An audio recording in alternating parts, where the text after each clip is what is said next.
ऐसा लगता है कि चुनावी सरगर्मी तेज हो गई है और हमको लगता है कि अगले 3 महीना के अंदर में चुनावी जो दस्तखत दे चुके 3 महीना में अक्टूबर में चुनाव संभावित ऐसा लग रहा है। चुनाव आयोग का संकेत मिला है।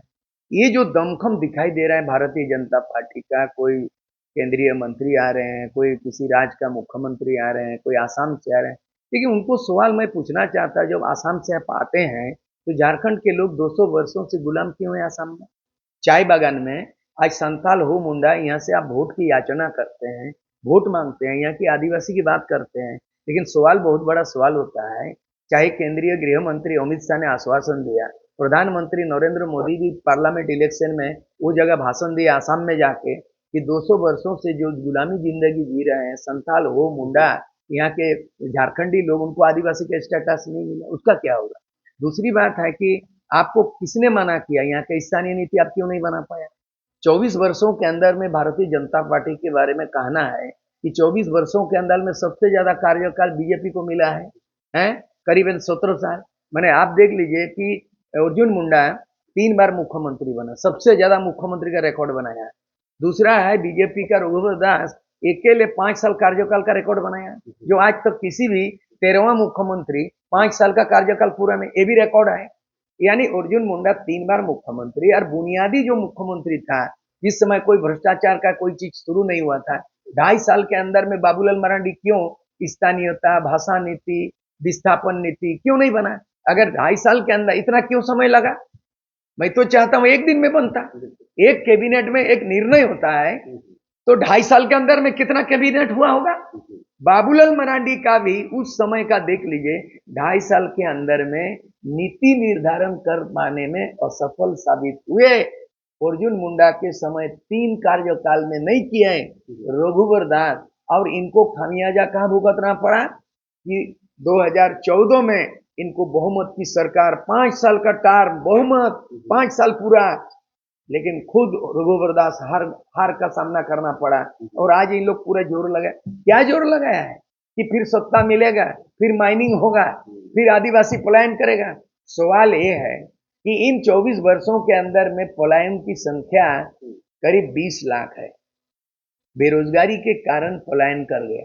और तो और यहाँ महिलाओं की जो शोषण हो रही है, केवल शोषण नहीं है, अभी एक सोशल मीडिया ने, एक सामाजिक संगठन ने, एनजीओ ने, उन्होंने एक सर्वे किया कि इन 24 वर्षों के अंदर में 1,26,000 कुंवारी आदिवासी लड़की को बेच दिया गया। गुजरात, महाराष्ट्र, बॉम्बे, दिल्ली में भेज दिया। इसका कोई जवाब दे सकते? क्या राजनीति कर रहे हैं आप? क्या राजनीति कर रहे हैं? बिरसा मुंडा को आपने आदर्श पुरुष बना दिया, कौन बनाया? बीजेपी बनाया। 15 नवंबर को कौन झारखंड स्थापित किया? बीजेपी बनाया। तो बिरसा मुंडा अबुआ राज अबुआ कहां सपना हुआ? बिरसा मुंडा का उल्लंघन सीएनटी एक्ट है, तो सीएनटी एक्ट बचा ही नहीं, तो यहाँ पे तो क्या राजनीति करोगे?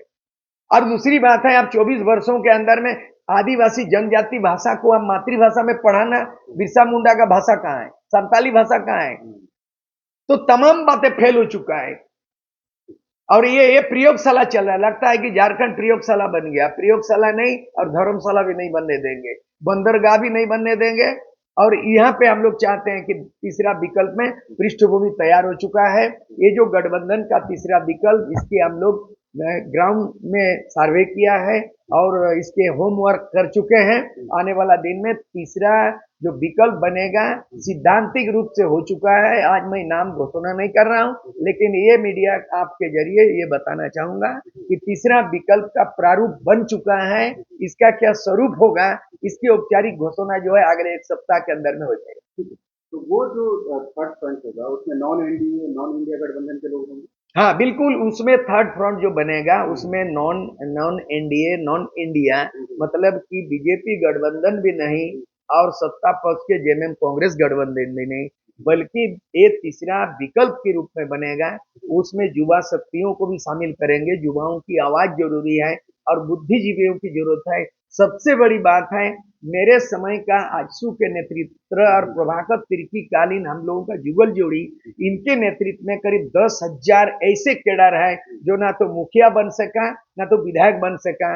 इस बार उनको भी हम लोग प्रायोरिटी देंगे। इस 2024 में आजसू के बैकग्राउंड के लोगों को भी उम्मीदवार बनाएंगे और आज के युवा पीढ़ी जो आंदोलित कर रहे हैं, आवाज उठ रहे हैं, वो युवा पीढ़ी, तो दोनों शक्ति को मिल करके तीसरा विकल्प बनाएंगे हम लोग। तो ये मतलब आप अगर युवा की बात करते हैं तो उसमें प्रोमिनेंट नाम एक जयराम महतो का है, जी, क्या उस विषय में कोई बातचीत हो रही है?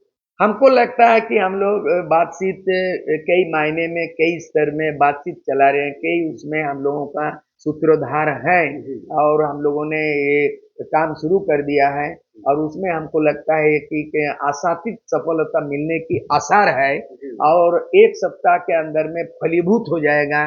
उसका उसी आधार पर केवल अगले एक सप्ताह में सीट शेयरिंग माने 81 सीटों पे कौन कितना सीट पे लड़ेंगे और उसके बाद उसका जो है ना संगठन का जो उसका स्टीयरिंग कमेटी भी बन जाएगी और उसके बाद उसका घोषणा पत्र का प्रारूप भी तैयार हो जाएगा। बस थोड़े समय इंतजार कीजिए। जो आशंकाएं जो उम्मीद है गठबंधन की जरूरत को देखते हुए ये तीसरा गठबंधन का ये सपनों साकार होते हुए दिख रहा है। इसमें हम लोग कामयाबी की ओर आगे बढ़ रहे हैं। लोकसभा चुनाव में आपने देखा दादा कि पूरा देश जो है दो ध्रुव में बटा हुआ था, तो वो में तो एनडीए तो इंडिया गठबंधन। जी, 4-5 महीने बाद फिर से इलेक्शन है, आपको लगता है कि झारखंड जिसकी मानसिकता से गुजर चुका है, तो यहाँ पे बीच की जो पार्टियां हैं उसको उस तरह का सपोर्ट जन समर्थन मिल पाएगा? हमको लगता है कि इसमें जो एनडीए इंडिया की जो लड़ाई हुई आमने सामने टक्कर है उसमें दो धड़ा में बंट चुकी है। एक बीजेपी गठबंधन और ये है, लेकिन इसमें जो हम लोगों ने हकीकत देखा है कि जो आदिवासी क्षेत्र में जो 5 जनजाति सुरक्षित सीट है उसमें बुरी तरह जो है बीजेपी परास्त हो गए और बाकी सीट में 12 में से केवल 9 सीट जो है बीजेपी कामयाब हो सके। लेकिन दूसरे ओर हम देख रहे हैं उसकी ग्राउंड रियलिटी कि 14 लोकसभा चुनाव का जो विधानसभा वार जो आंकड़े आए हैं वो बड़ा एकदम आश्चर्यजनक आंकड़े आए हैं, चौंका देने वाला। उसमें 55 सीटों पे बीजेपी बढ़त है और केवल महागठबंधन कांग्रेस जेएमएम आरजेडी का उनका जो है बढ़त केवल 29 सीट पे। इन आंकड़ों को अगर देखा जाएगा तो बीजेपी आस लगाए बैठे हैं कि हम 55 सीटों पे बढ़त है तो हम थोड़ा शक्ति लगा देंगे तो हम बहुमत हो जाएंगे। हमको नहीं लगता है वैसा है। यहाँ पे बीजेपी के खिलाफ जनमानस की भावना जाग चुकी है, सेंटीमेंट हो चुका है।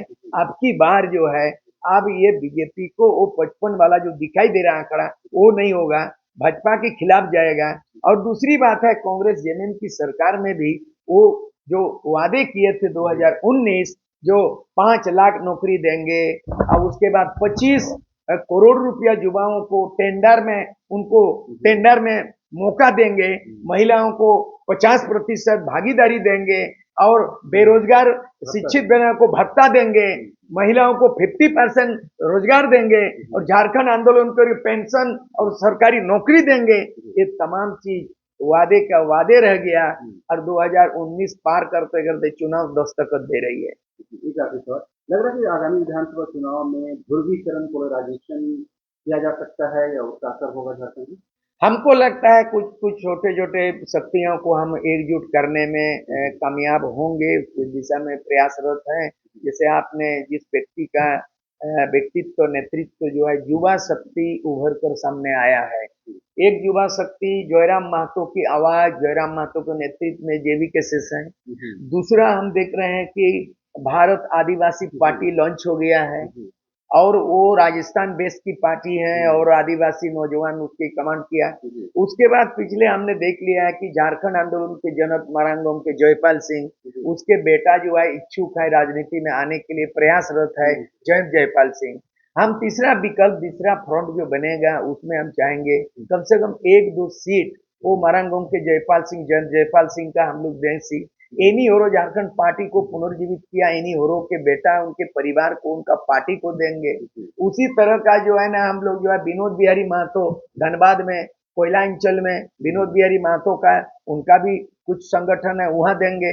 एके राय के मार्क्सिस्ट पार्टी है अरूप चटर्जी वहां देंगे। तो ये जो बहुत बड़ी बातें हैं इनको शामिल करना और आजसू आंदोलन के पृष्ठभूमि में जो आंदोलनकारी वो एक फोर्स है, और वर्तमान में जयराम महतो के नेतृत्व में जो युवा शक्ति, अगर ये तीनों शक्ति को एक करेंगे, हमको लगता है तीसरा विकल्प मजबूत रूप से जनता को विश्वास मिलेगा।